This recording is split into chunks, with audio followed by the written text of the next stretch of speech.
Hello, Dave Pisecki. If I said that name wrong, my apologies. So I'm going to show you how to do the particle effect you want. I should have known from the get-go it was a particle effect, but I didn't. I had to look it up, and surprisingly, a lot of the fan effects videos are Spanish. Maybe you could enlighten me on that, as you probably have watched the show, but I'm not sure. And I'll probably look that up. Anyways, we're doing a particle effect. I'm new at this. I used it once, but before it was kind of like, that's fire? Ew. And now I use green screen effects mostly, but I might start using particle effects. So first of all, you want to drag a picture down. Not a video, just a picture. Picture's recommended. And then, so when you drag your other video below it, it will appear like this, but we don't need that. So once you drag that down after importing it, by the way, you need to watch my other video here to show you how to get stuff into Wax. Then under plugin presets, I drag the fireworks preset down. And then under video plugins, I dragged a transform 3D down, and then I dragged it over here so it was below the particles, but still under our test, or under our picture. So with particles expanded, first of all, your start time needs to be 0, and then your end time, which is represented by this marker here, needs to be whatever you think will work best. I have it set to 19. The maximum is 20, which I will actually just go ahead and set that for 20. The only real problem I have so far, where it's not like that, is the particles are going off the screen. And let me just go ahead and get my points. I'm clicking on the point, kind of double clicking and deleting my points here. So, and then the closer you have this point to the start, the sooner your particles will start. Keep that back out a bit. So, remember, start is 0, and towards the end you have 19. And then after 19, you want to have it go back to 0. So as you see here, this is where it kind of, it does it kind of quickly. Let me set this to 0. It's kind of quick, so you can expand it out and play around with it. But so these are the 3 main points that you need. Next, now if you check use media, I wouldn't recommend that. It makes, right here you can't see it because they're too tiny, but it makes them look square, whatever shape the media is. And then blending makes it look an awful white in the center. I don't like blending, so I undo blending. And then you can do linear colors, which makes them look like that. Or you can have it like this. I personally like the look without linear colors. Next, under creation, set your max particles to 500 and your particles a second to 500. But you can change that to whatever you need. It's all about playing around and getting it to look good. Next, you can set minimum color to whatever color you need. I have purple here, and maximum color to blue. I'm going to flip these so that you see a difference.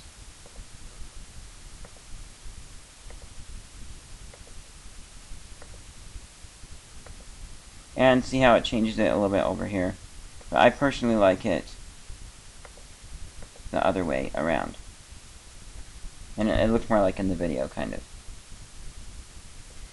And so then, next thing you need to do, we can minimize creation. Oh, yeah. Alpha should be 1, and for both of them for max and minimum. And then the minimum size is 500, maximum size, or minimum size is 5, maximum size is 5. Then under destroy, set your minimum age in seconds to 0.500 and your maximum age to 10.500. But you can change it whatever you need. And then, again, colors, minimum is blue, maximum is purple. Then the alphas should be 0. Minimum size is going to be 0.010, and max size is 0.020. Okay, now we can close that. Next, under the emitter, you want to set your position X, position Y to linear, and your direction X to linear. Direction Y should be something like 6, but you can change that to whatever you need. And the direction Y is what changes length, as you see here. But I want to put this back to 6. No, it should be -6, by the way. There we go. And then, Everything else here, I'm pretty sure I didn't change these, but just in case I did. Minimum velocity is 182. Oh, sorry, direction variance is 2. For x, direction variance y is 2.200. Minimum velocity is 0.182. Max velocity is 0.496. And these kind of change how far off the screen they get, but then it looks really bunched up in the beginning. Hold on a second. I'm kind of learning as I go here. Whoops, we don't want that to be 0. So then, if we have that to be 0, okay, this gets it off the screen, sort of. Ah, man. Okay, it seems like whatever I do, they're going to be off the screen. But you can play around with this and some of the other size settings and stuff, and see if you get it to be not always coming off the screen, or going off the screen. If you do, let me know. That would be really great. So then, we got those, and then acceleration, x should be 0, acceleration y should be minus 1.100, and minimum acceleration 0.300, max 0.400. And these, I think, are default, but you can change them as needed. Then what I did, it was still really wide. Like, it was more like this. So I did the transform 3D, like I said earlier, below the thing. Starting from the left side of the screen, I went smaller. Because as you see, when I go over finally past the middle point, it gets larger. So starting from left to right, I dragged it to be the width that I wanted. Keeping in mind that I don't want to go past the center point, otherwise I'll just make it bigger again. So that looks good right there, and some of this stuff can be done under the Transform 3D, but I'm not going to do it. I'm just going to do it under the creation. So then what you want to do is, if we see our first point here, there's nothing. So we go forward, reframe, until our particles start, right here. Then, what I want to do is set our position x, I believe. So we're going to drag this down a little ways, like 400. And then, whoops, sorry. If you don't click out, then when you click out, it will be that way at the beginning. If you do, however, like this, I'm going to change it. Sorry.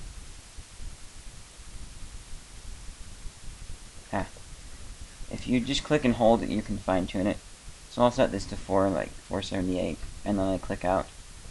But then if I go back to the beginning, as you see, it's 453, which is, for this case, it's so close. But if you do click somewhere else to submit that entry, then when you go back, you need to go back to the beginning and change the number to be the same for your start. And the start position should be on the finger. Same thing with the Y position, but we'll leave it the same for now. And then the direction I have set by is direction X, changes the rotation, which you'll see in a moment. Next thing you want to do is go forward a couple of frames and kind of follow the finger. So once you've gone forward a few frames, then you're going to change your position X, which you see the X position changes, and it's going to make this look really cool, kind of like the effect in the video, which is what we want. So then we do this. Change your X and your Y position. Then we're going to change our direction to the right a little ways. Go forward.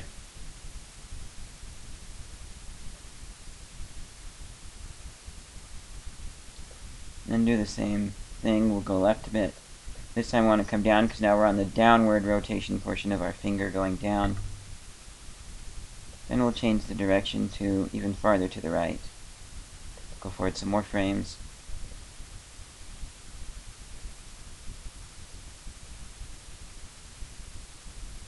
Then our Y position we'll take down. X position left just a little bit more. Then our direction I'm going to change, like drastically, maximum of 20. So apparently we can't. Let me try the other direction. See what the other direction looks like, in case you wanted them. Okay, so apparently we can't go up. Okay, that would be your direction Y. So this is your left and right, and Y is up. So if you do ever need them to go up, then what we'll do is we'll take off the minus, and as you see it flips it. So if you ever need that, then you play around with this and change its value too, and you'd want this set to linear. But in this case, I just have it so that they're all coming down. So if you need to change that, you can. And then you go around like this and follow around until your finger is there, and then we'll close this for a second. You can and then you can shrink this whole thing to be the size of the time you need it in your video, but keep in mind, I'm just going to do this just a bit.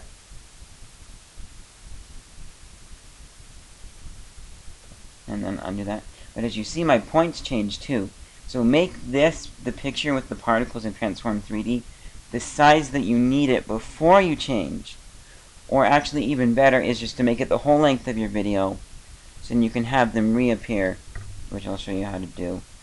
But like I said in the beginning, work with short videos. So then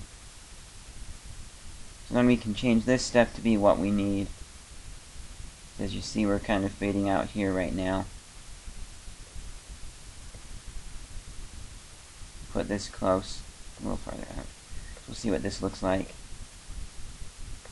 And that's really close, as you see. So what I'm going to do is I'm going to take my points out farther. So in your video, you really have to play around with this, and then make it where you want in the video. But the farther out your points are, the more it will look like you want. It won't be so fast. And again, I didn't record myself doing the magic trick, so I don't have something to watch my hand for, but this will vary. But so here we go. Then, as you see there, that looks actually pretty good. You know, it's not exactly like the other one though, and there's some things that Wax doesn't have like that. But then, as you see, here is where I have it kind of fade out. Make it closer. So that's basically what you're going to do, and then just play around with the settings. And I hope that helped. And like I said, if you figure out how to get it so the particles aren't going off the screen all the time and it still looks like you want, let me know. Hope you enjoyed this video, and check out my other videos. Thanks. Bye.